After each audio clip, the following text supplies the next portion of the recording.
ప్రపంచవ్యాప్తంగా ప్రేక్షకులు ఆసక్తిగా ఎదురుచూసిన సినిమా Avatar fire and ash. Avatar series లో భాగంగా వచ్చిన మూడో సినిమా ఇది. హాలీవుడ్ దర్శకుడు జేమ్స్ కామెరూన్ సృష్టించిన అద్భుత ప్రపంచం పండోరా మరోసారి వెండితెరపై ఆవిష్కృతమైంది. ప్రపంచ వ్యాప్తంగా సినీ ప్రియులు అత్యంత ఆసక్తిగా ఎదురుచూస్తున్న అవతార్ ఫైర్ అండ్ యాష్ ఎట్టకేలకు థియేటర్లలోకి డిసెంబర్ 19న వచ్చేసింది.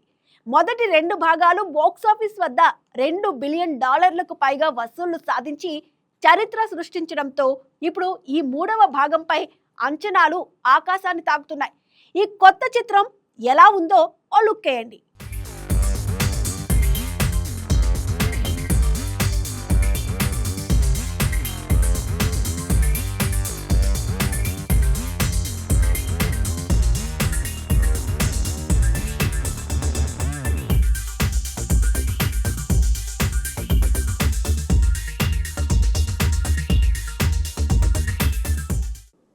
మనం కూడా ఇప్పుడు పండోరా లోకంలోకి వెళ్దాం.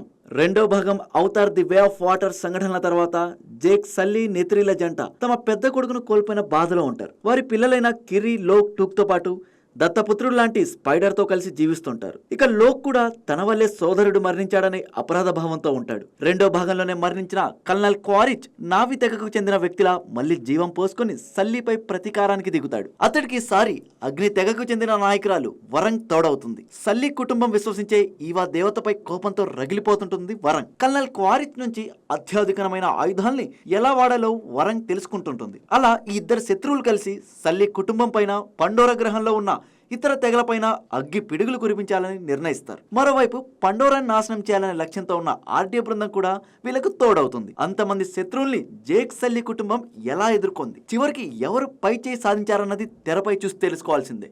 అవతార్ సినిమా అనగానే అందమైన పండోరా గ్రహం, చూడడానికి రెండు కళ్ళు చాలవనిపించే ఆ విజువల్సే గుర్తొస్తాయి. ది వే ఆఫ్ వాటర్ అంటూ రెండో భాగాన్ని నీటి ప్రపంచం వైపు తీసుకెళ్లి తొలి భాగం కంటే భిన్నమైన విజువల్స్ ని ఆవిష్కరించి ప్రేక్షకుల్ని కట్టిపడేశారు జేమ్స్ కామెరూన్.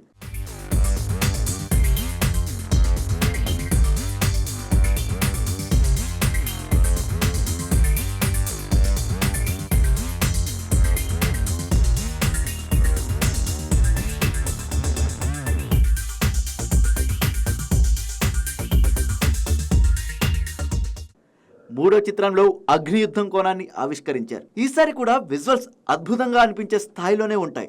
కానీ ప్రేక్షకులు తొలి రెండు సినిమాల స్థాయిలో అబ్బురపడి చూసేలా అయితే ఉండవు. ఇంతకుముందు చూసిన సన్నివేశాలే మళ్ళీ తెరపై చూసిన అనుభూతి కలుగుతుంది. కొన్ని యాక్షన్ ఘట్టాలు ఆకట్టుకుంటాయి. స్పైడర్ పాత్ర నేపథ్యంలో కొన్ని భావోద్వేగ సన్నివేశాలు మనసుల్ని హత్తుకుంటాయి. వరంకిరి పాత్రల నేపథ్యంలో సన్నివేశాలు ఈ సినిమాకి కాస్త కొత్తదనాన్ని తీసుకొచ్చాయి. ఈవా దేవతతో ఆ పాత్రల్ని ముడిపెట్టిన తీరు, ఆపదలో ఉన్న స్పైడర్ ని ఈవా దేవత సాయంతో కిరి గట్టెక్కించే సన్నివేశాలు, ఇక కల్నల్ క్వారిచ్ వరంగ్ కలిసే సన్నివేశాలు ఈ సినిమాలో మంచి డ్రామా పండిస్తాయి.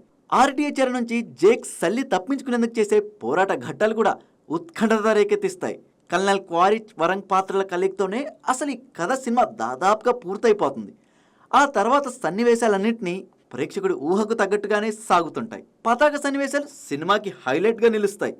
యాక్షన్ ప్రధానంగా సాగే విజువల్స్ కట్టిపడేస్తాయి. మొత్తంగా ఫ్రాంచైజీలో భాగంగా వచ్చే సినిమాలకు కథలో కొత్త సంఘర్షణలు చాలా అవసరమని మరోసారి నిరూపిస్తుంది ఈ చిత్రం. ఈ సినిమాపై నటీనటుల ప్రభావం బలంగా కనిపిస్తుంది. కథానాయకుడు జేక్ సల్లీ పాత్రలో శామ్ వర్తింగ్టన్ కనిపించిన తీరు, అభినయం మెప్పిస్తుంది. జో సల్డానా పాత్రని డిజైన్ చేసిన విధానం అద్భుతంగా ఉంది. స్పైడర్ విషయంలో ప్రథమార్థంలో ఆమె కోణం ఒకలా ఉన్నా ద్వితీయార్థంలో ఆ పాత్రలో వచ్చే మార్పు ఆకట్టుకుంటుంది. స్టీఫెన్ లాంగ్, ఊనా చాప్లిన్ పాత్రలైతే సినిమాకే హైలైట్. ముఖ్యంగా వరంగ్ పాత్రలో ఊనా చాప్లిన్ నటన అందరినీ ఆశ్చర్యపరిచేలా ఉంటుంది. సాంకేతికంగా సినిమా ఉన్నతంగా ఉంది. సైమన్ ఫ్రాంక్లిన్ సంగీతం, రసెల్ కార్పెంటర్ సినిమాటోగ్రఫీ సినిమాకి బలాలు. ముఖ్యంగా 3Dలో సన్నివేశాలు పైసా వసూలు అనిపిస్తాయి. దర్శకుడు జేమ్స్ కామెరూన్ మరోసారి అవతార్ బలమైన దృశ్య ప్రపంచం పైనే దృష్టి పెట్టారు. కథా భావోద్వేగాలపైన ఆయన ప్రభావం పక్కా కనిపిస్తుంది.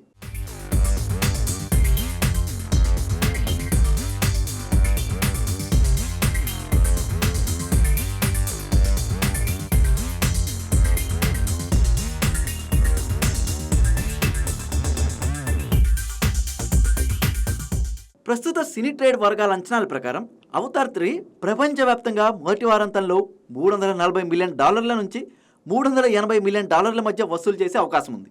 ఇందులో దాదాపు 250 నుంచి 275 మిలియన్ డాలర్లు కేవలం ఓవర్సీస్ మార్కెట్ నుంచే వస్తాయని భావిస్తున్నారు. ఇక్కడ డిసెంబర్ 17 నుంచే కొన్ని దేశాల్లో ప్రీమియర్ షోలు ప్రదర్శించారు. ఇక అమెరికా, కెనడాలో ఈ చిత్రం మొదటి 3 రోజుల్లో 90 నుంచి 105 మిలియన్ల డాలర్లు ఓపెనింగ్స్ రాబట్టే అవకాశం ఉందని ట్రేడ్ విశ్లేషకులు భావిస్తున్నారు. అయితే రెండో భాగం అవతార్ ది వే ఆఫ్ వాటర్తో పోలిస్తే ఈ వసూలు కొంత తక్కువగానే ఉన్నాయి.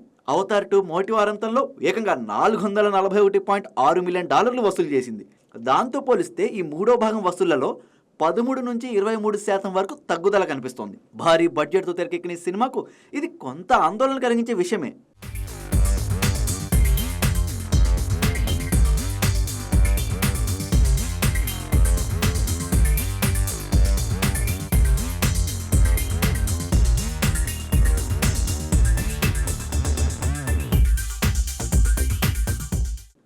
మొదటి భాగానికి రెండో భాగానికి మధ్య దాదాపు 13 ఏళ్ల సుదీర్ఘ విరామం ఉంది. ఆ గ్యాప్ సినిమాపై విపరీతమైన క్యూరియాసిటీని పెంచింది.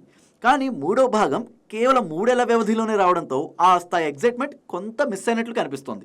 జేమ్స్ కామెరూన్ అంటేనే విజువల్ వండర్. ప్రతిసారి ఏదో ఒక కొత్త టెక్నాలజీని పరిచయం చేస్తారు. ఈసారి ఫైర్ అండ్ యాష్ లో అగ్ని పర్వతాల నేపథ్యంలో సాగే నావి తెగలను చూపించారు.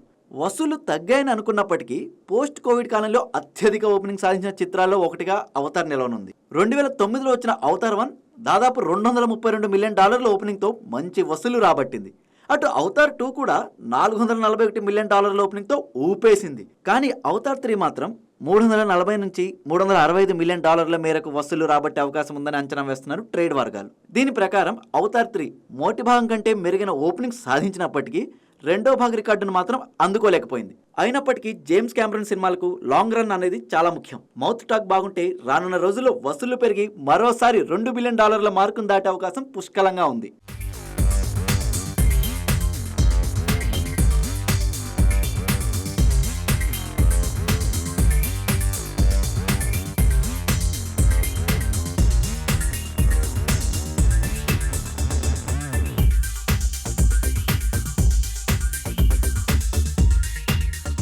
ఇక భారతదేశంలో కూడా అవతార్ 3కి క్రేజ్ ఏమాత్రం తగ్గలేదు. అడ్వాన్స్ బుకింగ్స్ ద్వారానే ఇండియాలోని ప్రముఖ మల్టీప్లెక్స్ చైన్స్ లో దాదాపు 4,35,000 టికెట్లు అమ్ముడయ్యాయి. ట్రేడ్ వర్గాల అంచనా ప్రకారం ఇండియాలో తొలి రోజు 25 నుంచి 30 కోట్ల మేర వసూలు వచ్చే అవకాశం ఉంది.